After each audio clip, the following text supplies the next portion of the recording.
Machilipatnam NH 65 పక్కన కేవలం 13,000కే గజం. Sunny sands gated Vilas KBP developers. ఈ 1 ఇయర్ దాటిపోయింది ఈ ప్రభుత్వం వచ్చి. ఈ 1 ఇయర్ లో కూడా ఏం పెద్దగా అభివృద్ధి జరగలేదు. ఏది ఎలా ఉందో అలాగే ఉన్నాయి. ఏం పెద్ద మార్పులు చేర్పులు ఏం జరగలేదు అని చెప్పేసి ప్రతిపక్షం ఆరోపిస్తున్నటువంటి పరిస్థితి ఉంది. మీరు ఎలా దాన్ని? నేను ఒక విషయం చెప్తానండి.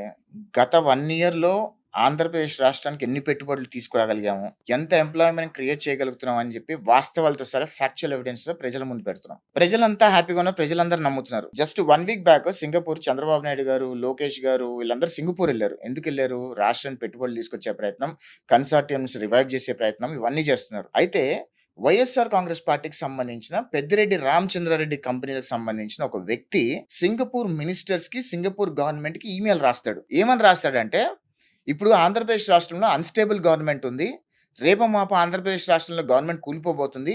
దయచేసి మీరు వచ్చి పెట్టుబడులు పెట్టొద్దు అని రాపిస్తున్నారు అంటే ఎంత స్థాయికి దిగజారిపోతున్నారో ఒక్కసారి రాష్ట్ర ప్రజలందరూ కూడా గమనించాల్సిన అవసరం ఉంది. ఈ ఈమెయిల్ వచ్చింది అని చెప్పి సింగపూర్ గవర్నమెంట్ చెప్తే దాని వాస్తవాలన్నీ సిఐడి వెనక్కి బ్యాక్ తవ్వితే ఆ వ్యక్తి గత ఆంధ్రప్రదేశ్ రాష్ట్ర జగన్మోహన్ రెడ్డి ప్రభుత్వంలో మంత్రులతో, ఎమ్మెల్యేలతో ఫోటోలు దిగినవి ఉన్నాయి. ఆ వ్యక్తి డైరెక్ట్ గా పెద్దిరెడ్డి రామచంద్రారెడ్డి కంపెనీలో పనిచేస్తాడు. అంటే ఏం సందేశం ఇవ్వబోతున్నారు ప్రపంచ స్థాయి పెట్టుబడిదారులకి? ఆంధ్రప్రదేశ్ రాష్ట్రంలో పెట్టుబడులు పెట్టద్దు అని వైఎస్ఆర్ కాంగ్రెస్ పార్టీ వాళ్ళు అంటున్నారు అంటే వైఎస్ఆర్ కాంగ్రెస్ పార్టీ వాళ్ళు ఆంధ్రప్రదేశ్ రాష్ట్రానికి ఎంత ద్రోహం చేస్తున్నారు అనేది ప్రజలందరూ కూడా చూస్తున్నారు.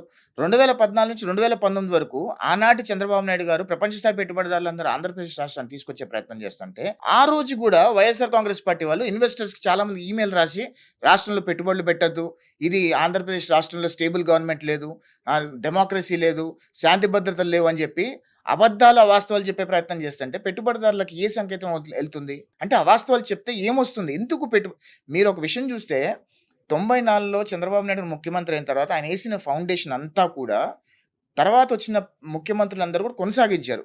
విడిపోయిన తెలంగాణ రాష్ట్రాన్ని కూడా కేసీఆర్ కూడా శరవేగంగా తీసుకెళ్లారు. వాటిలన్నింటినీ కూడా ఇంకా ఎక్కువ అభివృద్ధి చేసే ప్రయత్నం చేశారు. ఎక్కడా కూడా ఆపే ప్రయత్నం చేయాల.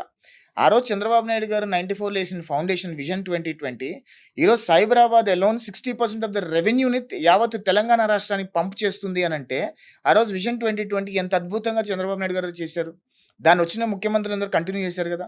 మరి 2014లో చంద్రబాబు నాయుడు గారు ముఖ్యమంత్రి అయిన తర్వాత ఆయన క్యాపిటల్ సిటీ కానివ్వండి, ఆయన వేసిన కంపెనీస్ కానివ్వండి తీసుకొచ్చి అవన్నీ కంటిన్యూ చేయించుంటే ఈరోజు ఆంధ్రప్రదేశ్ రాష్ట్రం రెవెన్యూ వచ్చి ఉండేది కదా. అప్పులు చేసే ప్రయత్నం చేసేవాళ్ళు కాదు కదా. జగన్మోహన్ రెడ్డి వచ్చిన తర్వాత కంపెనీలను ఎల్లగొట్టేయటము, రాష్ట్ర రాజధానిని ఆపేయటము, ఇవన్నీ చేయటం వల్ల ఎవరికి నష్టము?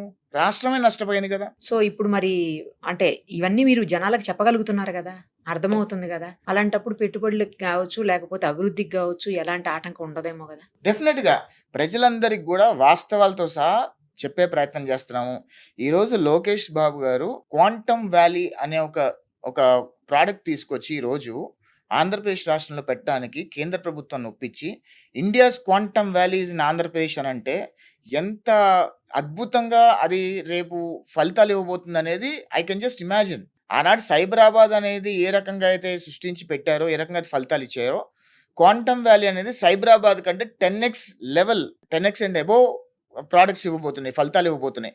అదేవిధంగా క్వాంటమ్ వ్యాలీ వల్ల ఆంధ్రప్రదేశ్ రాష్ట్రానికి ఏం ఉపయోగం, ప్రజలకు ఏం ఉపయోగం అనేది స్పష్టంగా మేము విడమర్చి చెప్పే ప్రయత్నం చేస్తున్నాం. వివిధ సందర్భాల్లో ఎక్కడికి వెళ్ళినా సరే, ఏ ప్లాట్ఫామ్ చూసుకున్నా మేము ఆంధ్రప్రదేశ్ రాష్ట్రంలో చంద్రబాబు నాయుడు గారు ఏం పెట్టుబడులు తీసుకొస్తున్నారు, ఆ పెట్టుబడుల వల్ల ఎన్ని ఉపయోగాలు కలుగుతున్నాయి, ఎంత ఎంప్లాయ్మెంట్ జనరేట్ అవుతుంది అనే విషయాలు కూడా ప్రజలందరూ కూడా వినమర్చి చెప్పే ప్రయత్నం చేస్తున్నాం. ప్రజలందరూ హ్యాపీగా ఉన్నారండి. ప్రజల్లో ఎటువంటి బేసిసాలు లేవు, ప్రజల్లో ఎటువంటి అపనమ్మకాలు లేవు. కానీ జగన్మోహన్ రెడ్డి ఏంటంటే విషం చిమ్మే ప్రయత్నం చేస్తున్నాడు.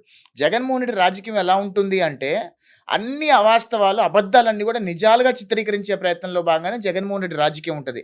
ఆ రాజకీయం కూడా ఖచ్చితంగా ప్రజలకు పసిగట్టారు, గమనించారు. మళ్ళీ 2029 ఎలక్షన్స్లో ప్రజలే డిసైడ్ చేస్తారు ఎవరికి అధికారం కట్టబెట్టాలని. అప్పుడు ప్రజలు ఏ డెసిషన్ ఇస్తారని జగన్మోహన్ రెడ్డికి చెంపపెడుతూ సమాధానంగా ఉంటుందని నేను కూడా భావిస్తున్నాను. సుమన్ టీవీలో మీ పర్సనల్ అండ్ బిజినెస్ ప్రమోషన్స్ కోసం కింది నెంబర్కి కాంటాక్ట్ చేయండి.